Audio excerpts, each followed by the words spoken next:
A week is all it took for Singapore to cower down and plead India to restore the status quo. Yes, a week. A week ago, the Narendra Modi government, taking decisive action, banned a gaming app called Free Fire, giving a jolt of whopping $16 billion. The action was prompted by the heavy involvement of the Chinese in the working of the app, and also because the Singaporean PM tried to take the woke way of teaching the Indian government on an international level. Hi and welcome, you're watching TFI English, the national socio-political analysis arm of the TFI media group. I am your host Tanya, and if you haven't subscribed to TFI English yet, please hit the subscribe button and press the bell icon to receive all the recent updates. Coming back to the story, I will tell you how Singapore is begging India to restore its banned app, but India is looking the other way. As things stand now, the Singaporean government is willing to conduct backdoor dealings to satiate the anger of PM Modi and get the game off the hook. A true diplomatic and business victory for India. According to a Reuters report, Singapore asked Indian authorities why the app had been targeted in a widening crackdown on Chinese apps, even though Sea has its headquarters in the wealthy city-state. One of the Indian officials quoted by the publication remarked that Singapore tiptoed by asking if the app was banned unintentionally, suggesting the country's lawmakers had still not come to the reality of India swiftly banning the app. While both governments preferred not to talk to the media, Sea Group pleaded its case to foreign publications by stating, "We do not transfer to or store any data of our Indian users in China." As reported by TFI, a week ago, the Singaporean Prime Minister was found complaining about a decline in India's democratic polity from Nehru's India. The left liberal ecosystem soon claimed that Lee was genuinely interested in India's democratic system.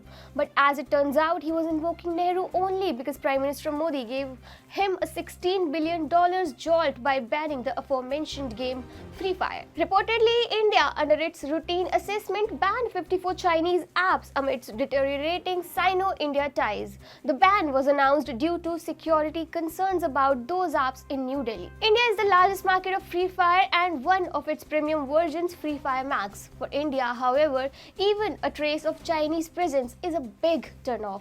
So this app came in the middle of the crossfire between India and China. And when a huge internet market like India bans an app, the consequences are generally severe. The Free Fire ban has led the Sea Group losing $16 billion immediately as the plummeting market share ascertained. Sea Group is now worried about a spillover effect. It fears more such bans by India on its other services with Chinese investment. On the other hand, investors too are spooked and could pull their money out of the Singaporean company. In his 40-minute speech, Lee said, "Things start off with passionate intensity. The leaders who fought for and won independence are often exceptional individuals of great courage, immense culture, and outstanding ability. They came through the crucible of fire and emerged as leaders of men and nations. They are the David Ben-Gurions, the Jawaharlal Nehrus, and we have our own too." The Singaporean PM added, Nehru's India has become one where, according to media reports, almost half the MPs in the Lok Sabha have criminal charges pending against them, including charges of rape and murder. Though it is also said that many of these allegations are politically motivated. As reported previously by TFI, the Indian gaming sector, still in its infancy, is generating revenues worth $1.5 billion. In 2025, total revenue is expected to be worth $5 billion. Varying estimates suggest that currently India has 150,000 professional gamers. These gamers bring in more than 17 million viewers with them. Online gamers in India are estimated to grow from 360 million in 2020 to 510 million in 2022. Thus, no one wants to miss the buzz of the Indian gaming industry. Free Fire, despite being popular, has seen its fortunes go down the drain, primarily due to the Chinese and its political class being narrow in its thought process. This is Modi's India, and it doesn't tolerate a Singaporean business with Chinese investment.